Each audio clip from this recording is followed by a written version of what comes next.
Hello, hello, hello, everyone. This is Koji. Welcome back to another edition of Conversations with Koji. Today is a bonus episode. We are going to discuss the amazing reality TV series Traitors.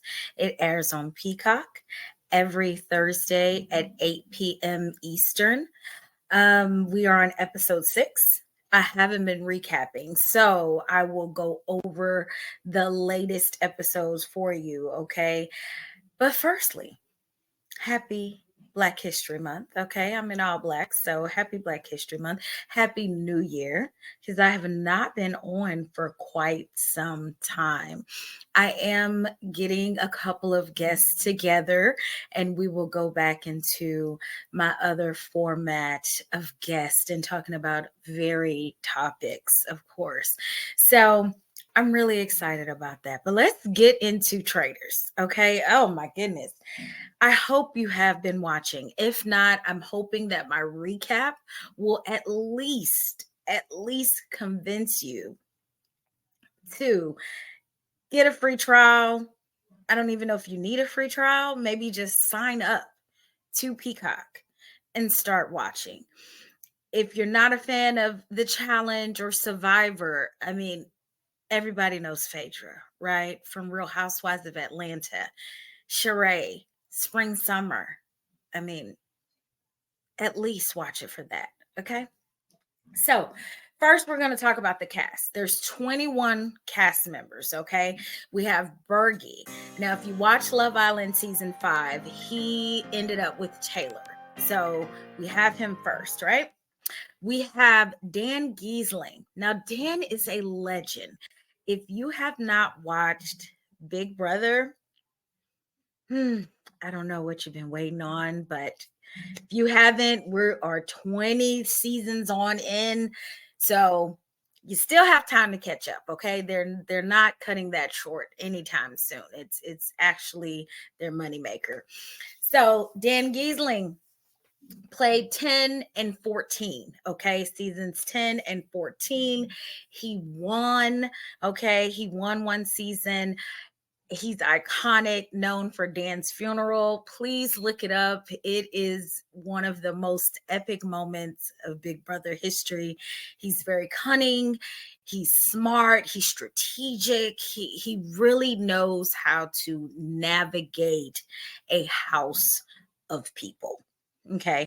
So, very smart casting, if you ask me, for something like this, right? We have let's see, we have Deontay. He's a boxer. Okay. A lot of people don't know him that well. A lot of people's like, who? And all I would say to them is, till this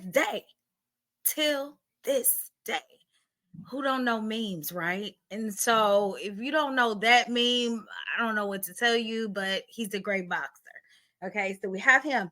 We have Ekansu, Love Island UK, for my Love Islanders out there. Okay, Ekansu's on the cast. So Janelle. Okay, who doesn't know Janelle? Janelle has not only been on Big Brother for several seasons, which, by the way, she's a competition beast. Okay, competition beast. But she's been on Snake in the Grass. She was a co-winner there. She's been on Amazing Race. So she is reality TV gold. She is what I call reality TV gold. She's gonna give you the snarkiness, the bitchiness, the whole thing. But she's a competitor. So they knew, that casting department knew what they were doing, putting Janelle in the cast. Johnny Bananas. Johnny Bananas, challenge legend. I'm going to talk about this later, but the Traitors making the move that they did, smart, brilliant. I wouldn't have done anything different, honestly, because you leave Johnny Bananas in the game. Not only is he a great competitor, but what he is good at is forming alliances and then making those alliances form alliances and turn on each other and then walks away with the money. If you don't know what I mean by that, just go watch one of his seasons and he has no problem walking away with the money. So, very smart move, okay? John, UK Parliament, I don't know much about him, but he seems to be a shrewd UK guy. Okay. So he's bringing all the, one of the tweeters said he's giving Macbeth. I said Game of Thrones. Okay. Great, great, great addition, I would say. I like him. Kevin from Bling Empire. Now, see, I don't watch Bling Empire, but he's been a great addition, right? He's given some great commentary. I think it works. He's been a little under the radar, but when he's called out, he's been able to give a couple of things, couple of moments. Larsa Pippen, another Real Housewives, right? She's from Miami. Her and Marcus Jordan, they're a couple. So that's Michael Jordan's son. So you already kind of have that competitive spirit in him. That DNA is just woven all in there, right? So you kind of already know in your brain if you are a traitor. I mean, for me, my perspective, I'm looking at Marcus on a list off top. So I'll talk about that later. But listen, they've been very smart, those traders. So you have that, and then you have Sheree, Real Housewives of Atlanta. You have my girl Phaedra, Tamra, another Real Housewife. So I would say they really tapped into the Bravo and have quite a few connections there. Sandra, Parvati, these are survivor winners, survivor girls that know how to get down and dirty. They know what to do when they don't have anything. Okay. So they know how to make something out of nothing and take the bag. Okay. So again, great casting. And I think that is it for the casting. Oh, Peppermint. Peppermint from Drag Race. Beautiful. I'm so happy that she was chosen to be on this cast. Seeing her was just great for me, just as a Black queer woman. That representation, I think that was important. I mean, she was just poised and beautiful, and it was just wonderful to see her there, for real. Seriously, we have Pilot Pete from The Bachelor.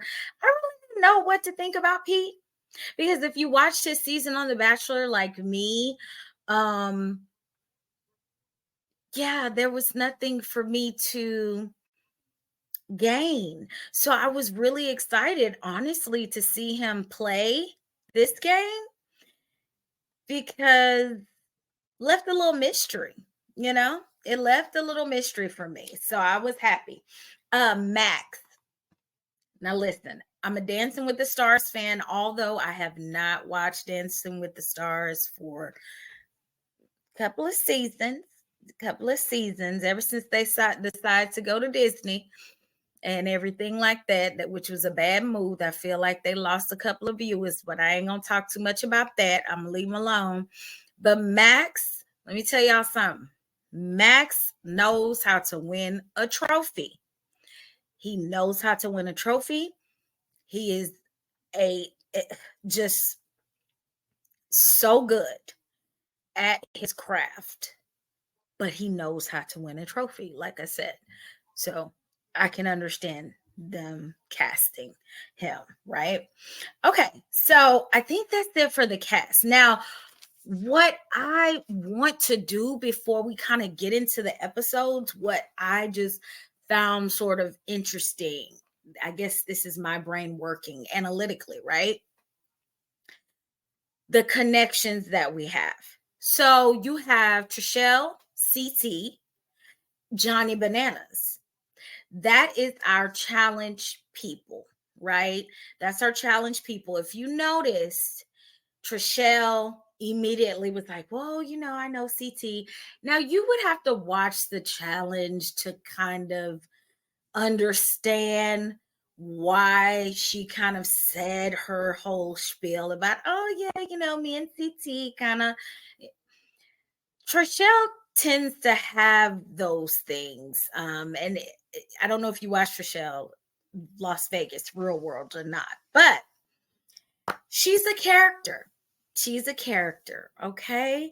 So, and there's that. And then you have Johnny Bananas and CT, and I just knew they would really make such a great duo for the season of Traitors, right? So you have that three, right?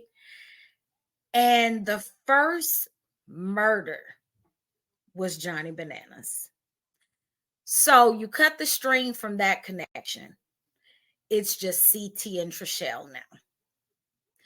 Very smart of the Traitors. Very smart.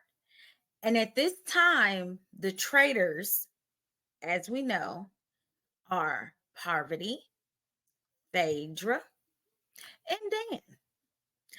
I will say, from the beginning with Dan and other people observed, Dan is reserved. Dan is quiet. His answers are very vague. And I think he feels like, because in Big Brother, just for those people who don't watch, part of that, it is a social experiment.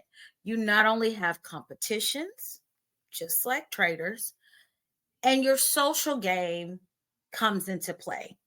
Just like Traitors, they have alliances. But the thing about it is there has to be such a balance. And I think Dan kind of is laying too low, you know. There's not enough connections in this house. There's already connections there. That's what I want to say. There's already little connections pre-formed, like pre-alliances are there. So Dan thinking, oh, I can be sort of mute in these environments makes him the man on the outside. When really, Dan, you're already kind of pre-aligned. Therefore, you can kind of speak more. Phaedra, on the other hand, pre-aligned on paper, right? Her alliance is what? Tamra, Larsa, Sheree, right? So it's four of them. They're already pre-aligned. But what Phaedra is doing is the loners. And the loners, I call them the loners because they are by themselves. Bergie, yes, there's another Love Islander, but Love Island UK, he wasn't on her season. He same, but no, across the pond. Ekansu, Bergie, John, Kevin. Those are people that I consider loners. So Phaedra has been able to really form connections with the loners. I was looking back at one of the first episodes, the breakfast after they murdered Johnny Bananas, the next day, right? The next day. And it was John and Phaedra, and they were sitting next to each other. And the conversation, I think Peter said something like, there's two traitors sitting right here. There's two traitors sitting right here. And Phaedra was just like, oh, can you believe that? Oh my word. And it was just like she's able to just immerse herself into the conversation with the loners and the other pre-alliances. And Dan does not do that. That's the difference. Dan does not do that. It has not clicked. And that is why you saw the outcome of what you did this past week. Okay. So that is one for me that I've kind of noticed when I was just putting my notes together. I was like, wow, you know what? These clicks right here, but what is Phaedra doing that has really helped her? She has understood more than Dan. And Dan has actually been so cocky in this game, you know, even in his confessionals, like, oh, Pete is smart, but not that smart. Yeah, these guys think this, but I'm Dan. I'm da da da. And it's like, yeah, but you know. So I want to discuss these shields. The shields, if you get a shield, then you cannot be murdered. And I think the shields are so strategic, right? Because it's like if you're a traitor and you get a shield, then the other players see that as, well, if you get a shield, then you want to protect yourself from being murdered. So how can you be a traitor, right? So, I mean, Dan, he's trying to think strategically. He knows they're on the heels. He's like, let me get a shield. I can sleep peacefully tonight. I just think he was so in over his head a bit. I also feel like he really didn't trust the process of it all. Him and Parvati started to kind of have an in alliance within the Traitors. They were doing the little sneak off thing, whereas Phaedra was staying immersed into the loners, as I call the loners and the other pre-alliances. So while they was doing their little sneak off things and stuff like that. So those are just different observations for me that I noticed. So the first murder was Johnny Bananas, as we know. Now, there was some talk, and I just want to address this because I feel like it kind of bothered me just a little bit because I really don't agree. So there was a conversation between Peppermint and Trishelle.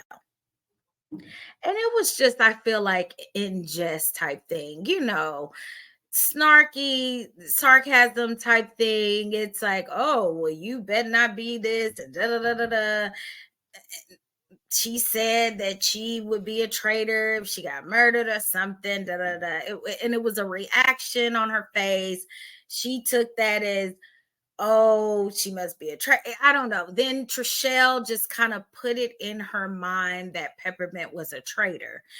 The next day, after Johnny Bananas is murdered, after everybody came in, Trishelle brings it up to the table and sets the tone. That sets the tone for the rest of the day. She brings it up. I will observe this. I will say this. Max immediately felt like that is unnecessary. That is suspect. He didn't see how that made any sense whatsoever. And so Peppermint is like, hey, listen, like, what are you talking about? It meant nothing. It wasn't a big deal. And she kind of did her little sachet walk, like, girl, if I was this, you would know. And everybody was like, and all this kind of stuff. So, but it still didn't help anything. I just think it was so unfortunate what happened, because it's like at the round table, it just really became everybody against Peppermint. I think Janelle and Tamra did bring up the whole John and his asthma and things of that. But because Peppermint raised her hand and brought up the concern about her and Trishelle, and prior to that, early on in the episode, she did make a Freudian slip and say that she was a traitor. And it just snowballed into her demise, which of course she revealed that she was a faithful.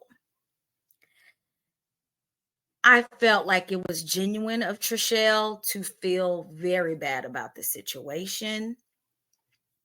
People thought that maybe, or no, not maybe, but people accused Trishelle of being transphobic. I don't get that. This game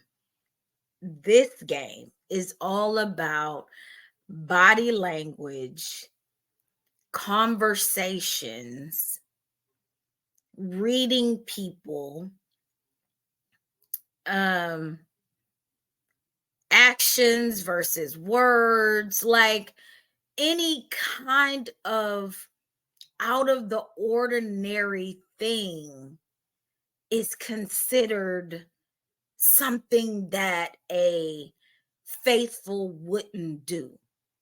So I don't see how that situation portrayed Trishelle as transphobic.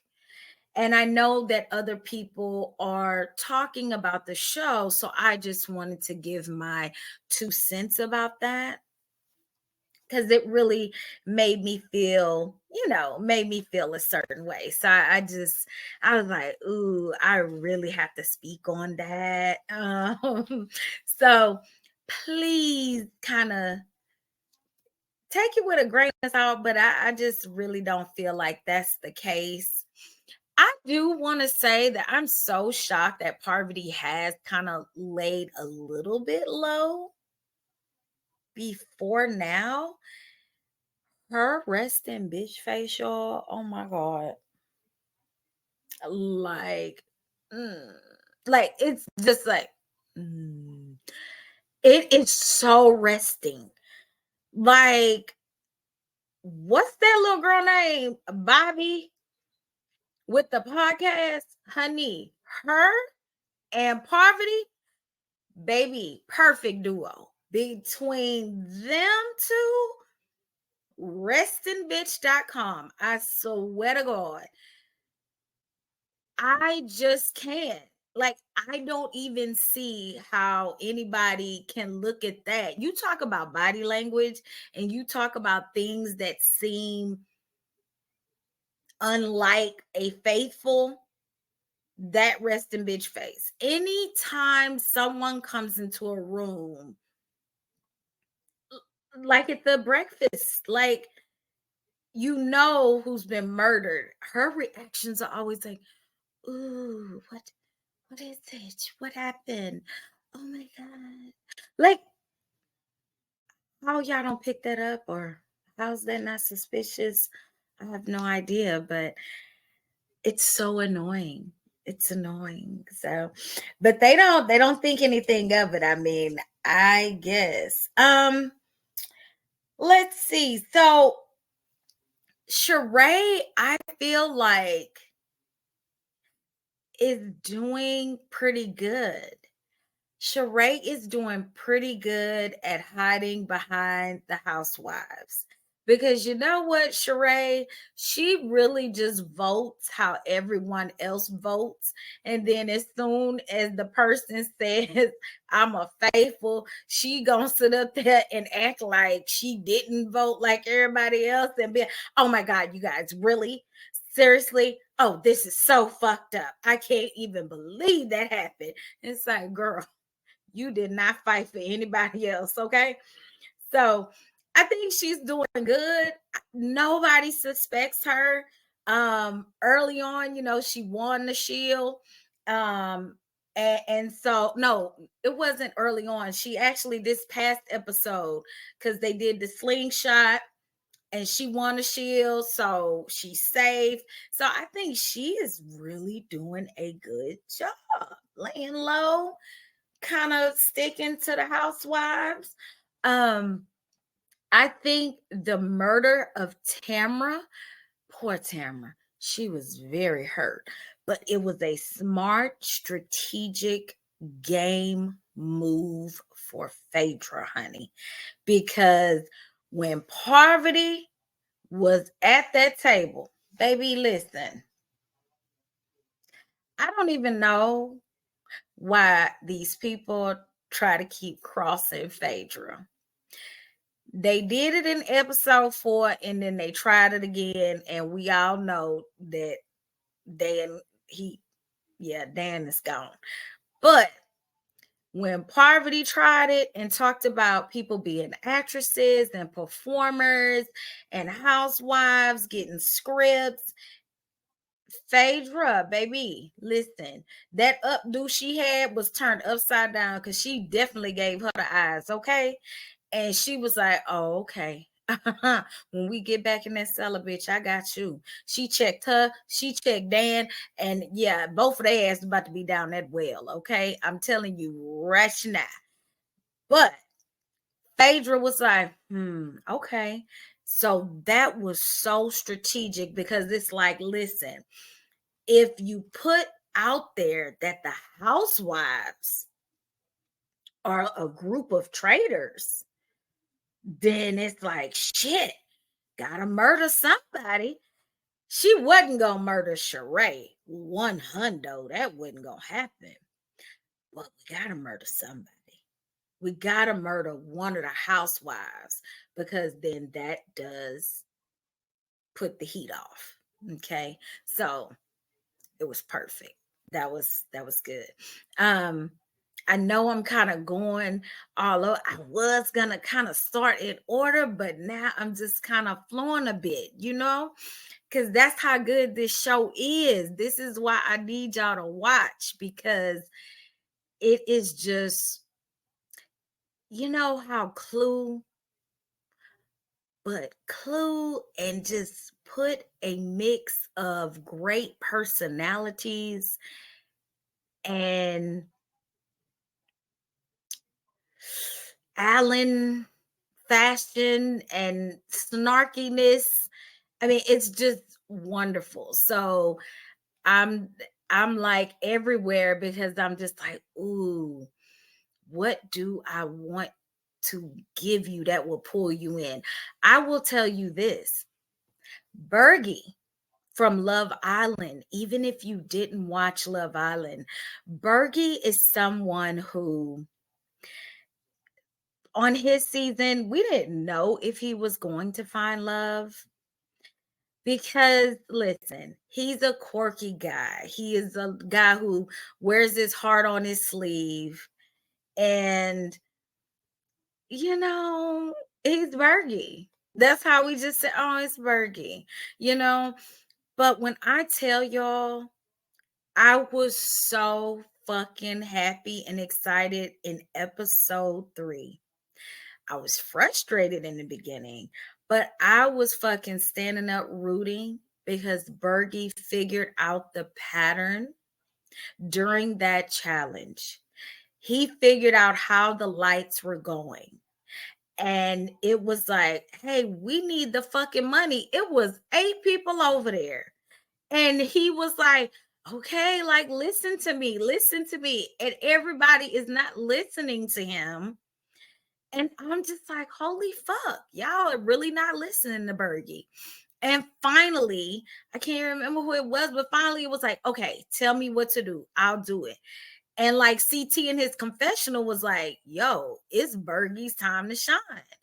And he really did. And I love that for him because you're able to show leadership and strategy, which is so helpful.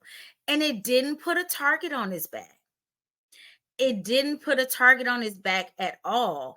If anything, it gave him a voice in the faithful circle because they have their alliance. traits. So if anything, it gave him that leadership strategy, um, that those traits that are needed in that group along with Peter. Okay, so that was a perfect challenge for him. So I was so happy with that. In the same token, that challenge was a mess because baby, there was a shield in the tomb. Poe Ekinsu. Poe Ekinsu, because Ekinsu wanted that damn shield, but so did Janelle. I told y'all from the beginning, Janelle is a competitor. She's a competition beast. Like, she is the one that said, bye bye, bitches. Like, And when I saw them digging for that damn shield, Janelle was like, give me that damn shield, bitch. It's mine. It's mine. And she sure did. She got that shield and ran the fuck off. And Ekisu was like, what the fuck? And when they got to that damn round table, and this round table was so, I would say episode 3's round table, well, besides this last round table, of course, episode 6, but episode 3's roundtable, I would say, was the best and craziest roundtable. It really was. Dante, Dante calling out Max, and Max being his closest ally friend from what I observed thus far. He calling him out, and it's like Larsa is nailed to the head about Dan. Like, I was like, yo, she got it. She clocked it. And then Dante defends Dan. It was like, whoa. Defends Dan. Dan is like, yo, hey, thank you. Appreciate that. Because I don't have to do a lot of work. Then Max, he brings up Ekinsu and Janelle's drama. And then all of a sudden, they going to do their thing. Then it's like MJ. And then Ekinsu was like, okay, yeah, you know what? Way to deflect, because you, and then it's just a whole bunch of mess. It's crazy. And you know what? I think that was the first roundtable where it was so many names. Like, Max had, I mean, every time Alan was counting the votes, it was like 2 for Max, 1 for Kevin, one for Dan, 2 for 3 for Max, 2 for this, 2, 1 for this, one. Like, it was a very, no vote was gonna be unanimous on this time. And when Max said that he was a faithful, the look on Dante's face, I think I knew at that point. I was like, he was very hurt over the peppermint banishment. You know, it was hard for him about that one, because I mean, and it's the truth though. When you are black, you just have, there's just that connection. It doesn't matter what you look like, identify, it doesn't matter. We're both black and we're both in this same situation. We both trying to win, and something happens to your brother, your sister, you like, damn, you know. So, but I knew once Max was gone, and he was the one that called him out. I knew this would hit him hard, so I was not shocked when he decided to leave. Okay, and in the interview, he did talk about it was just an overwhelming of emotion for him that he felt like he just couldn't do it. He just couldn't, continue. That was a lot. The situation with Max. So, you know, but I think that round table just really elevated everything. The show just seemed to get really, really dark and really intense. I think once that heat was hot under Dan's ass, bitch, I was like, damn, this show is fixing to go full drive because Larsa hit it. Hit it. Do y'all hear me? Hit it. Was not playing. And then after that, you have the next episode where they have to do it in plain sight. They have to murder in plain sight. And in my mind, I'm like, how the fuck are they going to pull off a plain sight murder? And yeah, let's go get a book out of the damn library, pull out a chalice, and you got to convince somebody to drink it. Now, my thing is, because until I heard Phaedra's confessional of, well, I'll let Parvati and Dan handle it, I really thought that they were kind of going behind her back and making that decision. I don't know about y'all as a viewer, but it really felt like I was thinking about that. I said, okay, did they consult Phaedra? Why does it feel like they're not bringing her in on anything? So, but then I heard her say that, and I was like, oh, okay. All right, then, whatever. Which in the end, that was a good thing, right? Except for when Dan tried to clock it on episode 6, tried to clock that back on Ekansu. But anyway, that's I love when shit come back to bite. The clownery. But so Parvati with that resting bitch face. I don't know how anybody would drink from this bitch though. Let's be fucking for real. How does anybody drink from her with that face walking around?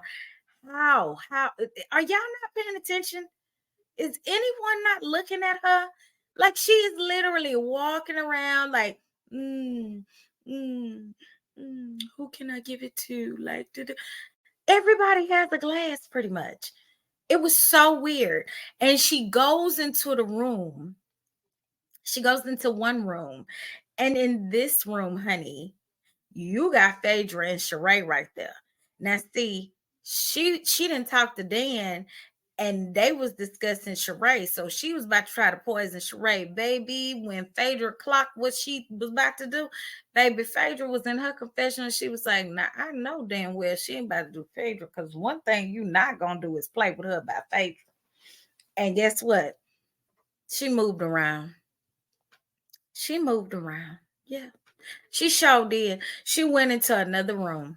She went into another room and looked even more suspicious in that room. I was thinking to myself, ain't no way this fixing to happen. She's not going to be able to do it. But in walks Ekansu, and Ekansu, why are you so loud? Like Ekansu was so loud. She was so loud about, oh, a traitor is gonna kill me. Like, da, da, da. And I'm thinking to myself, girl, not you putting yourself a target, but how Parvati was able to do it. I mean, I don't know. She was able to do it, and she was like, cheers. And then she was like, no, girl, I don't want none. So there was done. And then the next day, it ends up being Parvati, Dan, and Phaedra. They were first in the room. So they were able to have just a little meeting. And then it was like, I don't even know what happened. Dan, really? You ain't even see it? Like, that's what I'm saying. You so fucking aloof. You talking about, I didn't even see it. What happened? I was there. I didn't even see. And it was like Ekansu. Phaedra's look was fucking hilarious. She was like, come on, bitch. Not you. Not you. Like, Ekansu, she was like, that's gonna be on me. I wrote her name down to be banished at the motherfucking table. And it's like, that's what I'm saying. Like, Parvati, and Parvati was like, oh, it's like, I think sometimes you're not paying attention, baby. You're not, it's a chess, not checkers. You got to go slow. You got to pay attention to what is going on. And so, but Parvati felt like it's go time, close to midnight. I got to get this done. You know what I'm saying? So it is what it is. So they go ahead, they have to bury, they do this whole thing, child. Listen, they still never get shit right. At the end of the day, they didn't guess Ekansu. They got that shit wrong. So, per usual. So Pilot Pete has come up with a plan with all his faithful alliance, that because the shield has been won. So basically, Bergie has the shield. Okay, Bergie has the shield, but only certain people know that Bergie has the shield. So basically, guess what? If Bergie is murdered, then what does that tell you? Mr. Dan over here, because they suspect that Dan is definitely a traitor. And if Bergie gets murdered, Dan don't know about that damn shield. Dan is not aware about the shield. So they're looking to see how the hell you gonna react when Bergie come through this door. Okay. So I just like the whole setup. I know there were a couple of people, and I really want to tell you a couple of reactions from Twitter, because if you're not on Twitter, you need to get on Twitter. Because #Traitors, #TraitorsUS be popping on Thursdays. Do y'all hear me? It be popping. And there was a person, Common Sense Lady. She was saying that she didn't see how it was a gotcha moment, because it could have been anyone. And that is very, very true. But I think it was a gotcha more so because how everyone else reacted to Bergie coming through the door. I think it was the plan, that helped it. I don't think it was so much because we knew it, as audience, like, yeah, we knew it. And, so for us, it wasn't necessarily like, ooh, whatever. But I think it was just dramatic. And let's be fucking for real, y'all. That knock that they do before entering the brunch area, the lunch area, breakfast area, whatever, is so fucking over the top. It's crazy. So I just think it was just the whole setup, right? I think that's what it was. So at that moment, I felt like, oh, Dan is a goner. I really, really do. But Dan, in Dan Gheesling's world, could only feel like, I gotta do something different. I gotta go in for the big one. I gotta come up with a Dan's funeral-esque type move. I just, I got it. You know what I'm gonna do? You know what I'm gonna do at the round table? Phaedra. Gonna call out Phaedra. Gonna banish Phaedra. Yep. That's what I'm gonna do. I'm gonna make her I'm gonna I'm gonna put her on the chopping block. Yep. I mean, and he set it up too. Like, I mean, he set it up. He got the fingers out. Step 1, step 2, step 3, step 4. Phaedra, bruh. Baby, the lawyer kicked in. Y'all hear me? The lawyer kicked in, baby. Baby, she snapped at him. And what I love was how, see, this is what happens when you are in a pre-alliance, but then you form bonds with the loners and the other pre-alliances. Because Kate, who came from below the deck and also was on season 1, baby, she spoke up and was like, what? Because she said delicious? No. Da, da, da, da. Like, baby, Dan didn't know what hit him, honey. He didn't realize, he was like, oh shit, wait, oh Lord, I'm catching a stray. It was like Matrix in that motherfucker. That motherfucker was like, oh shit, damn. Oh baby, it was over. It was over for him. It was over so fucking quick. Yeah, sad, but it's true. So Dan was banished, and it is what it is. And I will say, John was a master. His little speech was masterful. Do you hear me?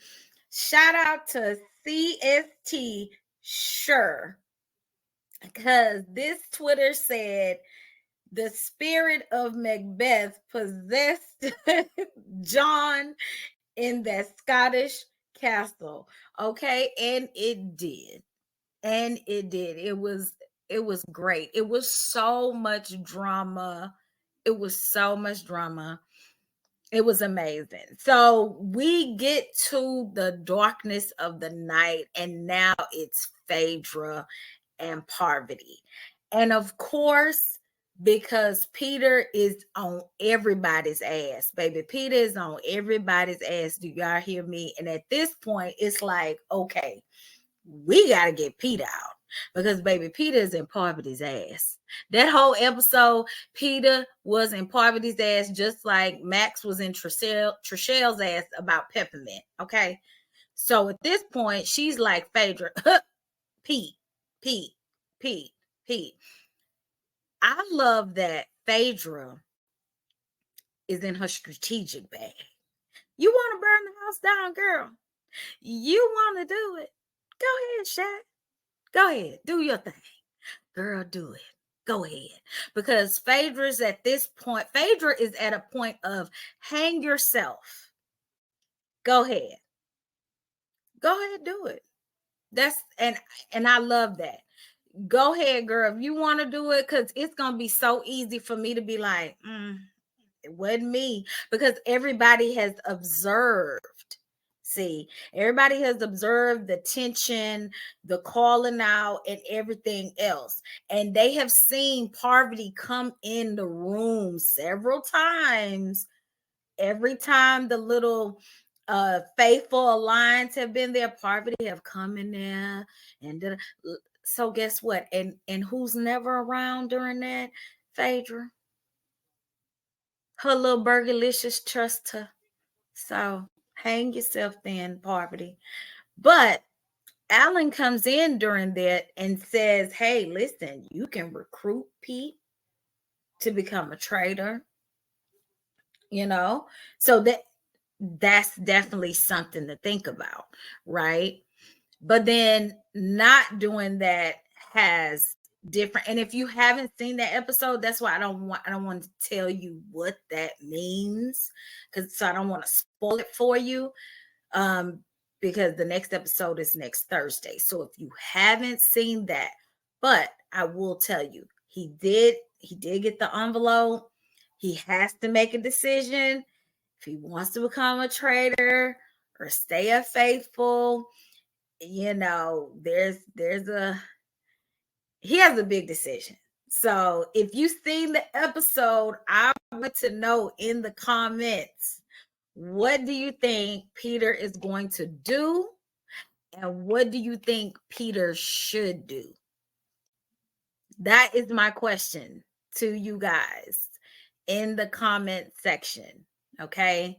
If you're listening on Spotify, please leave. I'm going to put up a poll on Spotify. So please put your answers on the poll. You know, I really want to know, because I'm so interested in this.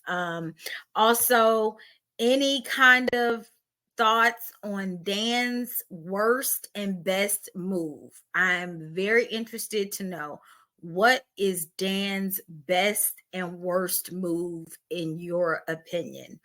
I think for Dan's worst move, honestly, was how he started the game.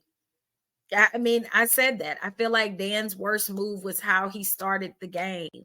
He really played hard, played too hard and too fast. And he really thought he was back in Big Brother. He came out of retirement and he thought he was in Big Brother, and he underestimated Phaedra Parks. And to be honest, he underestimated a lot of people that was in the game, because he was saying in his confessional. So, yeah.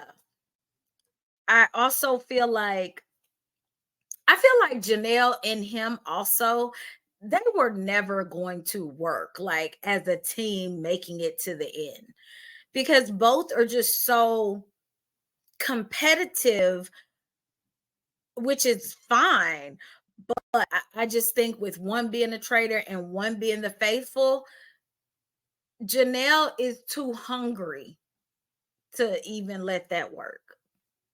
And it eventually, look, it canceled each other out anyway. So that wasn't gonna work. I think Parvati's close. I think Parvati is very close to being banished very soon. Honestly, she is setting herself up very well to be banished. I really believe that. But we'll have to see what happens with this situation with Pete. And I'm really excited to see that. So I hope y'all enjoyed my recap. I hope that you guys will join us on the timeline on Twitter. We are sat there on Thursdays, 8 p.m. Peacock is the streaming service. So if you don't have Peacock, make sure you sign up. I am Koji. Okay, you can find me on Twitter, Koji_mama, and Conversations with Koji, of course, on IG, Koji Convo on Twitter. I am on Twitter for conversations. So that is Koji Combo with a K. Definitely going to recap the next few episodes. So after probably the reunion show, I will be back to cover the next slot of episodes. So I hope y'all enjoyed. Have a wonderful week, and look out for my next guest on Conversations. Have a wonderful day.